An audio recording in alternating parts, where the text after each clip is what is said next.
The air in the Crestwood Conservatory's main hall felt thick, heavy with the weight of 100 years of music and ambition. It was a room designed to make you feel small. From the towering ceilings that swallowed sound to the three figures seated behind the long, imposing table. They were the gatekeepers, the ones who decided who had the right to call themselves a musician, and who should probably just find a different dream. The centerpiece of it all was the grand piano, a black Steinway that sat under a single harsh spotlight. It looked less like an instrument and more like a sleek, beautiful predator waiting. Behind the table, the oldest judge, a man they called the maestro, let out a silent sigh. His face was a road map of his 70-odd years, with deep lines around his eyes and mouth. He had heard it all, or so he thought. He'd heard thousands of hopefuls, each one convinced they were the next genius. Most of them were just good. They hit the right notes. Their fingers were fast, but their music was empty. It was like looking at a perfectly painted picture of a fire. It had all the colors and shapes, but it had no warmth. He tapped his pen on the table, a soft, rhythmic sound that was the only noise in the room between auditions. He was tired.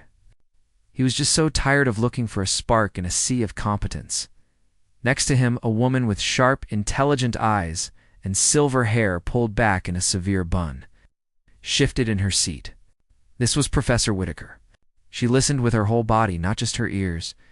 She was searching for the story in the music, the feeling that the player was trying to share. But today, the stories were all the same. They were stories of technical perfection, of flawless scales played at dizzying speeds. There was no heartbreak, no joy, no real life in any of it. It was all just notes.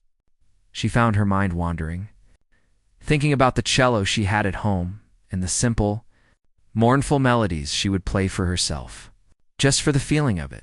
The third judge was much younger, a man in his 30s with a restless energy. Dr. Reyes was a composer, and he was listening for the future. He wanted to hear something that broke the rules, something that surprised him.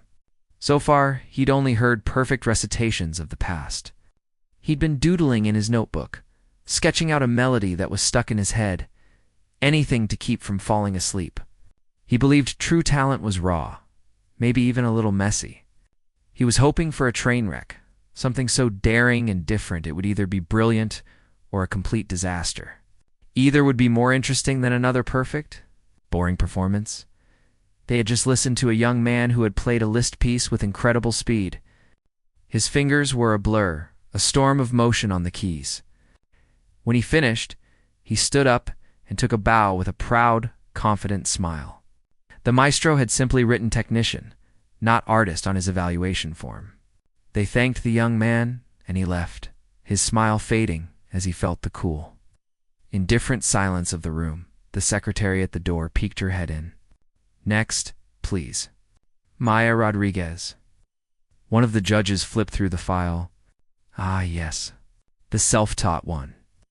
The words were said with a kind of gentle pity, the kind you reserve for a lost puppy. Her application was thin. No prestigious awards, no famous teachers. Just a line that said she practiced on an old upright piano in her family's small apartment. The three of them exchanged a look.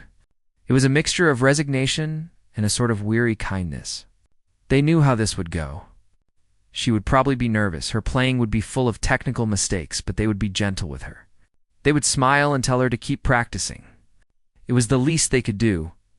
When the girl walked in, their assumptions seemed to be confirmed. She was small, maybe 16 years old, with dark hair pulled back in a simple ponytail.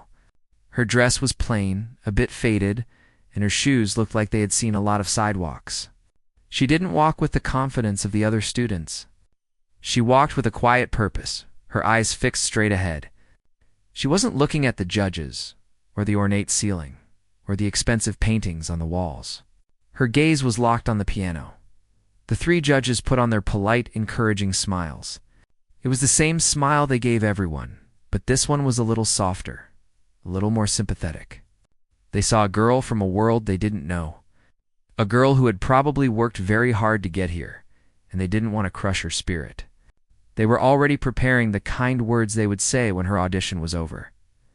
The girl, Maya, walked across the vast wooden floor. The sound of her footsteps seemed loud in the quiet room. Each step was careful, measured. She wasn't just walking to a piano. She was approaching an old friend, a trusted confidant. She didn't bow when she reached the center of the spotlight. She just stood there for a moment, looking at the Steinway as if it were the most beautiful thing she had ever seen. Her hand, which was small and strong, reached out and gently touched the smooth, cool wood of the side.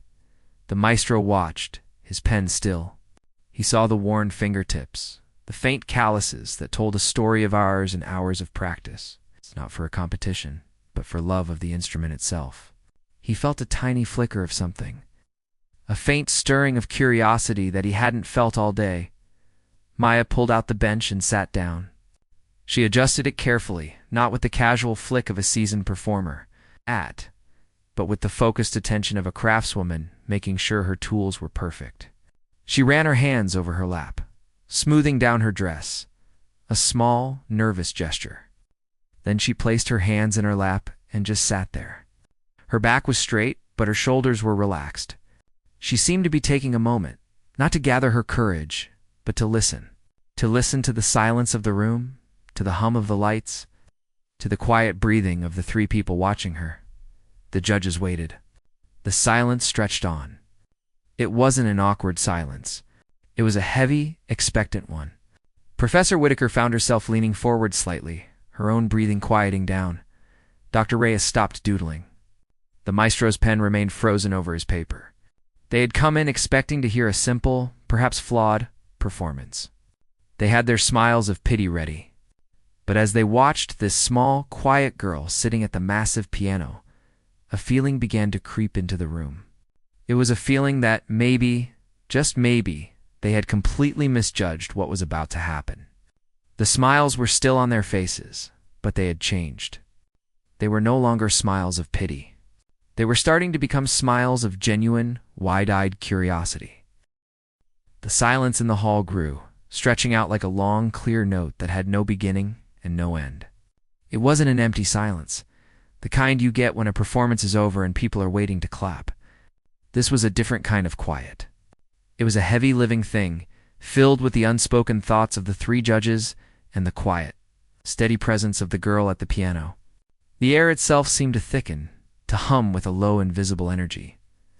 It was the kind of silence that makes you aware of your own heartbeat, the soft whisper of your own breath in your ears. The maestro found himself holding his own breath without realizing it. His 70 years of experience had taught him to read people, to see the story behind the performance. He had seen thousands of students sit at that very piano. Most were nervous, their shoulders tight, their fingers twitchy, their eyes darting around the room looking for approval. Some were arrogant, their posture a declaration of their own greatness. But this girl, she was neither. She was still, so incredibly still. It was the stillness of a deep lake, not the stillness of a frozen pond. There was life underneath, a whole world of movement hidden from view. He watched her chest rise and fall in a slow, steady rhythm. She wasn't just breathing. She was measuring the room with her breath, claiming it.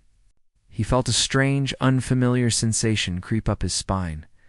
It was a flicker of awe, a feeling he hadn't experienced in a very long time. He had come in expecting a child's clumsy attempt at music.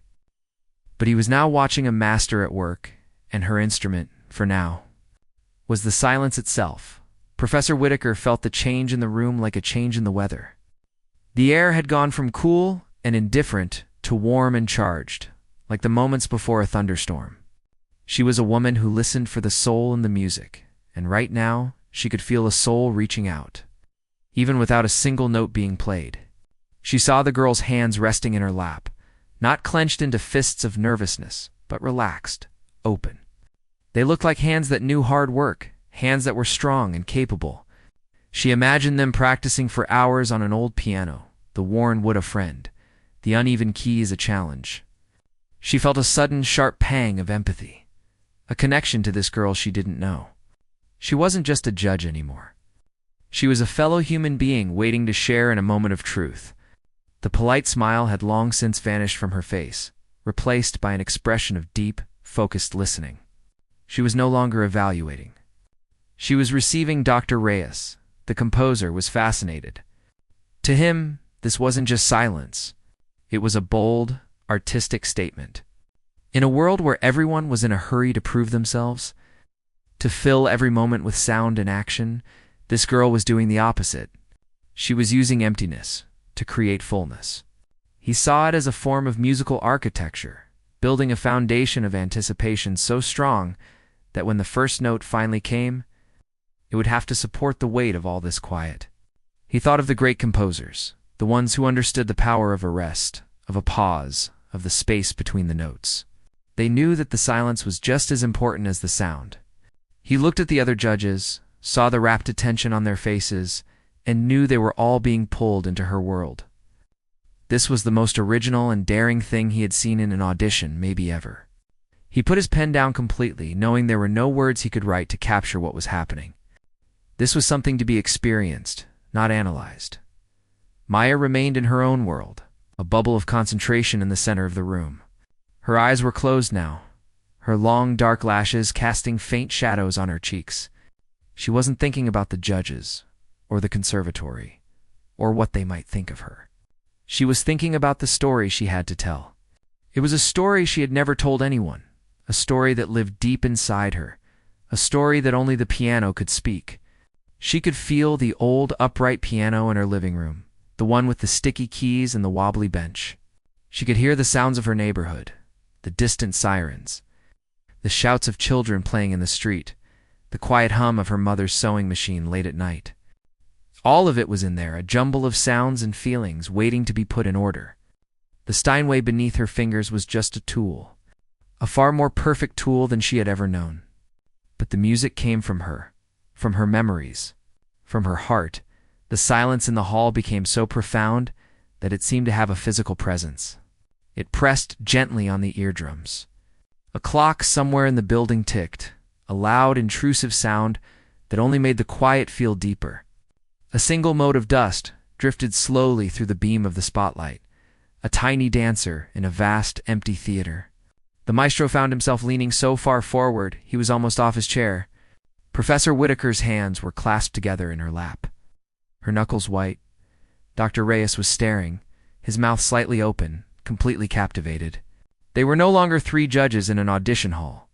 They were an audience of three, waiting for a revelation. Then something changed. Maya took another breath, but this one was different. It was deeper, slower. It was the breath a singer takes before launching into the most difficult note of an aria. It was the breath a diver takes before plunging into deep water. Her eyes opened, but they weren't looking at anything in the room. They were looking inward at the landscape of her own mind. Her hands, which had been resting so calmly in her lap, began to move. It was not a quick or sudden movement. It was a slow, graceful unfolding, like the petals of a flower opening to the sun. They rose from her lap, not as separate hands, but as a single unit, a vessel carrying something precious. The judges watched, transfixed, as her hands floated over the keys. They didn't immediately descend. They hovered a mere inch above the black and white ivory. Feeling the vibrations of the strings, sensing the potential energy trapped within the instrument, her fingers, with their small, strong tips and their worn calluses, found their positions. Her right hand settled over a section in the middle of the keyboard, her left hand lowered down. Her posture shifted, her spine straightening, her shoulders squaring slightly. She was no longer a small girl from a poor neighborhood. She was a conduit, a channel, ready to let something powerful flow through her. The silence was at its absolute peak, a tightrope stretched across a chasm. The entire world seemed to be holding its breath, waiting for that first, impossible step onto the wire. Her right index finger, the one with the smallest, toughest callus, descended. It was not a nervous tap or a gentle press. It was a motion that seemed to come from deep within her, from her core, a movement that was both decisive and incredibly heavy. The key went down, and for a fraction of a second, there was nothing. Then the sound was born. It wasn't a C or a G that started a simple scale. It was a low A flat, struck with a force that seemed to make the entire room hold its breath. But it wasn't just loud. The note bloomed in the air with an impossible richness and complexity, a dark, velvety sound that seemed to have more weight than any single note had a right to have. It wasn't just a sound, it was an event. It seemed to contain a universe of sorrow, a deep, resonant ache that vibrated not just in their ears, but in their chests, in their bones. It was the sound of loneliness, of rain on a cold window pane, of a quiet, persistent grief that has no name. The note hung in the air, perfectly sustained, far longer than any of them thought physically possible on that piano. It seemed to suck all the other air out of the room, leaving only this single, perfect, heartbreaking sound. The polite smiles on the panel's faces vanished. Not gradually, but all at once, as if wiped away by an invisible hand. The maestro's pen, which had been poised to write a gentle, encouraging note about her potential, froze midair. His mind, a library of musical theory and criticism, went completely blank. He had spent his life analyzing music, breaking it down into its components: melody, harmony, rhythm, timbre. But this note defied all of it. It wasn't a component. It was a whole story. He felt a strange, tightening sensation in his throat. A feeling he hadn't had since he was a young boy, hearing his father play a sad folk song on their old violin. This sound bypassed his brain, his experience, his cynicism, and spoke directly to the part of him that was just a man who loved music. He was no longer a judge. He was a listener, truly listening for the first time in years. Professor Whitaker's hand went to her heart, her eyes wide with a shock that bordered on fear. She was the one who searched for the emotional truth in a performance.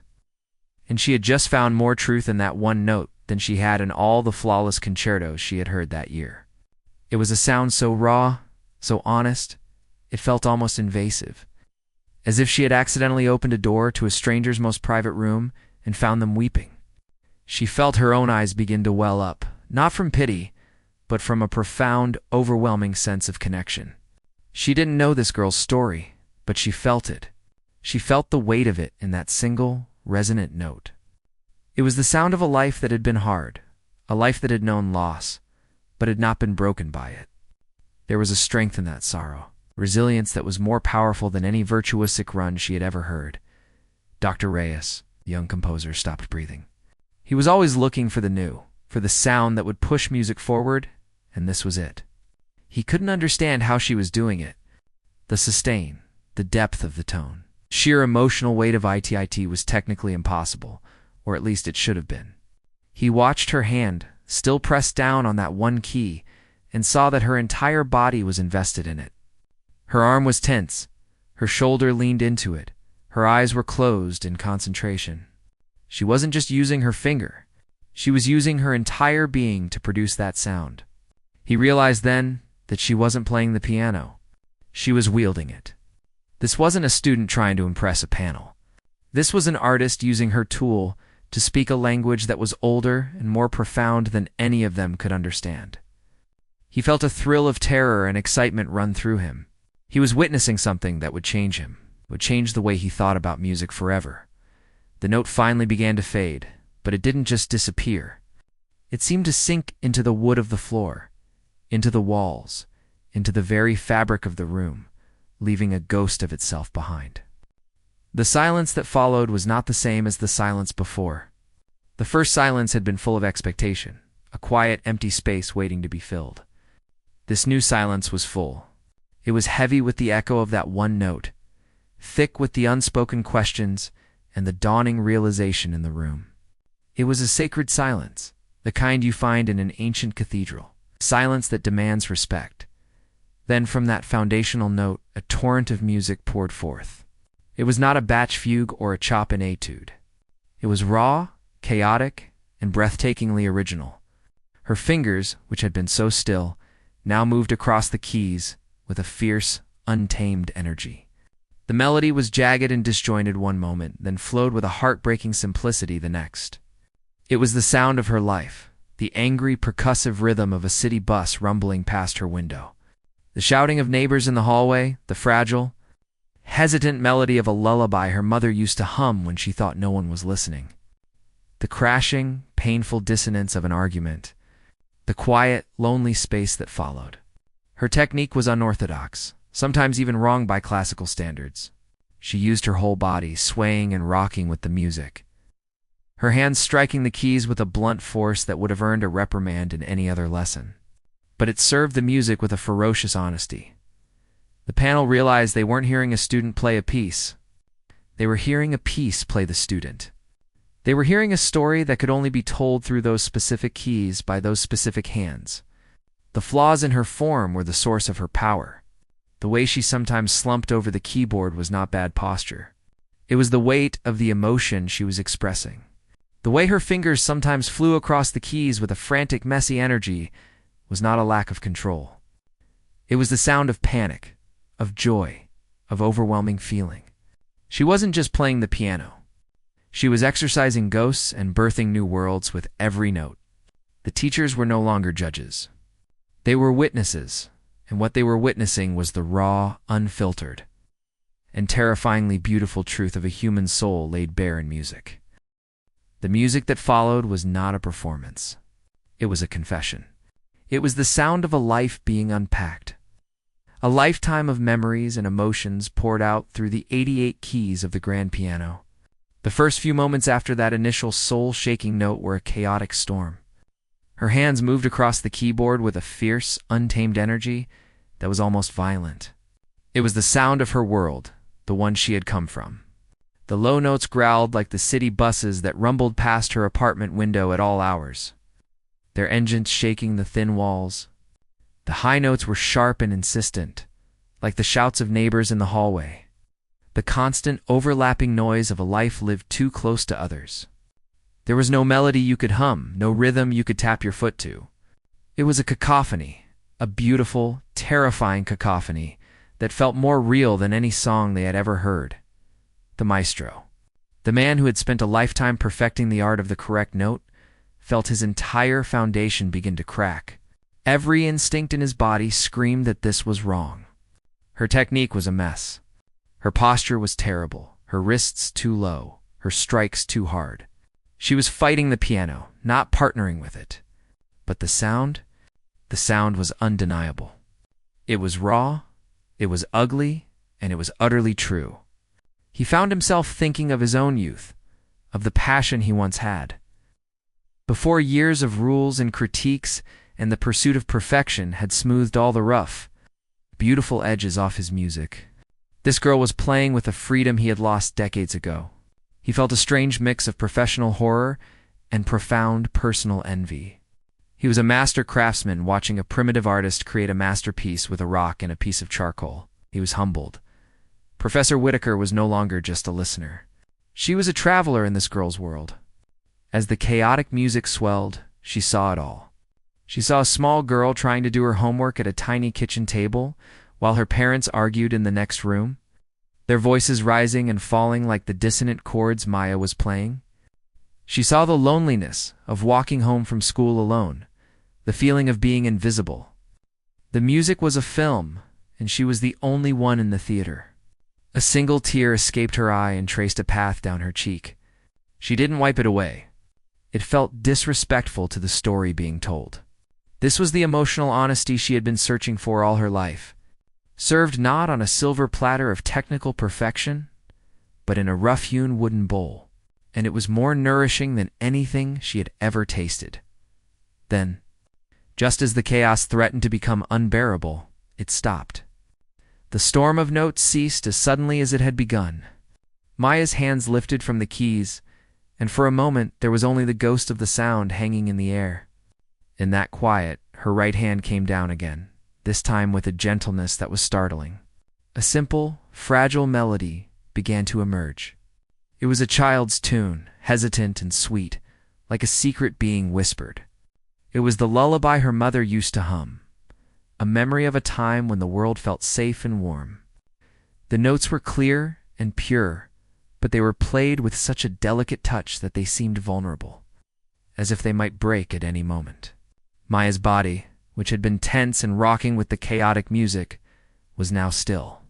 Her head was bowed, her hair falling forward to hide her face. She was no longer a force of nature. She was a small girl again, remembering a moment of peace in a life of noise. This shift hit the judges with the force of a physical blow. Dr. Reyes, his composer, felt his breath catch in his throat. He understood now. This wasn't just random noise. This was structure. This was storytelling. The chaos wasn't the point. It was the context. It was the darkness that made the single candle of this melody shine so brightly. He had never heard anyone use silence and softness with such power. He frantically searched for his notebook, his hands trembling slightly. He wasn't thinking about critiquing her anymore. He was desperate to capture a fraction of this genius, to steal a piece of this magic for his own music. He realized he was witnessing a new language being born, and he was one of the first people to hear it spoken. But the piece could not last. The lullaby was interrupted by a sudden, crashing chord from her left hand, a sound like a door being slammed shut. The fragile melody was swallowed by a new wave of sound, but this was different from the first chaos. This was not the noise of the city. This was the sound of personal pain. It was a storm of grief, of loss, of betrayal. The music became a torrent of angry, weeping notes. Her hands were a blur of motion, striking the keys with a desperate fury. It was the sound of a heart breaking, the sound of a promise being broken, the sound of a world falling apart. This was the core of her story. The dark, painful center that all the other noise had been circling around. In this moment, the maestro finally let go. All his thoughts about technique, about rules, about what was right and wrong, dissolved. He saw that the girl's so-called flaws were not flaws at all. They were the tools she needed to tell her truth. The force of her playing was not a lack of control. It was the only way to express the force of her feelings. He closed his eyes, and for the first time in a very long time, he just listened. He let the music wash over him, and he felt it. He felt the anger, the sadness, the despair, and in feeling it, he felt a sense of release, a catharsis. This music wasn't just her story. It was a universal story of pain and survival, and it was cleansing him too. Professor Whitaker was no longer crying. She was just staring, her face pale, her heart aching in a way that was both painful and beautiful. She felt a fierce, protective love for this girl who was brave enough to share her soul so completely. She wanted to stand up and shout, to tell the world that this was what art was supposed to be. This was the truth. And then, slowly, the storm began to subside. The angry, crashing chords softened. The frantic pace of the melody slowed. The music was not going back to the chaos, nor was it returning to the fragile peace of the lullaby. It was becoming something new. It was stronger now, more determined. The notes were clear and powerful, but they were no longer desperate. There was a sense of acceptance in them, a quiet strength. It was the sound of someone who had walked through fire and had not been burned, but had been forged. It was the sound of survival. The piece was building to its conclusion, not with a frantic crescendo, but with a deep, resonant power that was more moving than any display of technical virtuosity could ever be. The final chords were not happy or sad, but simply true. They were the sound of a life in all its messy, painful, beautiful complexity. And as the last note faded into the sacred silence of the hall, the three judges sat as if turned to stone, forever changed by the story they had just heard. When the final chord faded, it didn't just disappear. It seemed to sink into the wood of the floor, into the walls, into the very fabric of the room, leaving a ghost of itself behind. The silence that followed was not the same as the silence before. The first silence had been full of expectation, a quiet, empty space waiting to be filled. This new silence was full. It was heavy with the echo of her story, thick with the unspoken questions and the dawning realization in the room. It was a sacred silence, the kind you find in an ancient cathedral, a silence that demands respect. No one moved. No one breathed. It was as if they were afraid that any sound, any small movement, would shatter the fragile, beautiful thing that had just been created. The girl, Maya, slowly lowered her hands from the keys. They seemed to tremble slightly, the strength that had driven them with such fury now gone, leaving them limp and heavy. Her shoulders, which had been squared and strong, slumped forward. Her head bowed, her dark hair falling to curtain her face, hiding her from the 3 pairs of eyes that were fixed on her. She was no longer the powerful force of nature who had commanded the piano. She was just a girl again, small and vulnerable, sitting in the middle of a vast, empty room. She had given them everything she had, every secret, every scar, every ounce of joy and pain. And now she waited, her chest rising and falling with shallow, tired breaths for the judgment. The maestro, the man whose critiques could make or remove careers, slowly, carefully placed his pen on the table. He did not write anything. There were no words for what he had just heard. He looked at his colleagues, saw the pale, stunned expressions on their faces, and knew they felt the same. He had spent his life teaching students how to play the notes correctly. This girl had just taught him that the notes were only the beginning. He felt a strange, unfamiliar feeling rising in his chest, a feeling that was part humility, part awe, and part a desperate, burning need to understand what he had just witnessed. He had been a teacher for over 50 years, but in those few minutes, he had become a student again. Professor Whitaker, the woman who searched for the soul in the music, found her own soul laid bare.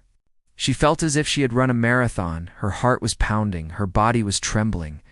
The music had been so honest, so brutally true, that it had forced her to confront her own hidden sorrows, her own quiet griefs. She looked at the girl hunched over the piano and felt an overwhelming sense of protectiveness. This was not a student to be evaluated. This was a precious, fragile, and incredibly powerful spirit that needed to be nurtured, not judged. She wanted to go to her, to put an arm around her shoulders, tell her that she was safe, that her story had been heard. Dr. Reyes. The young composer was staring at his empty notebook. He had come in looking for the future, for a sound that would break the rules, and he had found it. He realized that everything he thought he knew about music was incomplete. He had been so focused on complex harmonies and innovative rhythms that he had forgotten the most important ingredient: truth. This girl's music was a masterclass in emotional honesty. He wasn't just impressed. He was inspired. He felt a fire ignite inside him, a desperate urge to go back to his own piano, to tear up his old compositions, and to start again. To try and find even a fraction of the courage he had just witnessed. It was the maestro who finally broke the silence. He pushed his chair back, the legs scraping softly against the wooden floor. The sound seemed loud in the quiet room. He stood up, his movements slow and deliberate, as if his body, like his mind, was processing something monumental. He walked towards the stage, his eyes never leaving the girl. He didn't stop at the edge of the stage. He walked up the few steps and stood beside the piano, looking down at her. The other 2 judges watched, holding their breath. Maya must have sensed his presence because she slowly lifted her head. Her face was pale, her eyes wide and dark, shimmering with unshed tears. She looked at the old man standing beside her, her expression a mixture of fear and exhaustion. She was bracing herself for the polite rejection, the gentle words of encouragement that were meant to soften the blow of failure. But the maestro did not offer any words of encouragement. He looked at her, his own eyes filled with a deep, profound reverence. He cleared his throat, and when he spoke, his voice was thick with an emotion he rarely showed. "Miss Rodriguez," he began, his voice barely a whisper. "That first note, the one you started with." He paused, struggling to find the right words. Could you play it for us again?" Maya stared at him, confused. She had expected a question, a comment, a judgment, but not this. Not a request to go back to the very beginning. She looked from the maestro's face to the other judges, who were watching with rapt attention. She saw no pity in their eyes, no condescension. She saw only a deep, intense curiosity. They weren't asking her to perform again. They were asking her to teach them. Slowly, hesitantly, she nodded. She turned back to the piano, her hand rising once more to hover over the keys. She found the low A flat, the note that had started it all. She took a small breath and pressed down. The note bloomed in the air again, just as rich, just as full of sorrow as before. But this time, the 3 judges heard it differently. They were no longer listening to be impressed or to be moved. They were listening to understand. They heard the loneliness in it, the ache, but they also heard the strength. It was the sound of a seed pushing its way through frozen ground. It was the sound of resilience. It was the foundation upon which she had built her entire world of sound. The note faded, and the silence that followed was even more profound than before.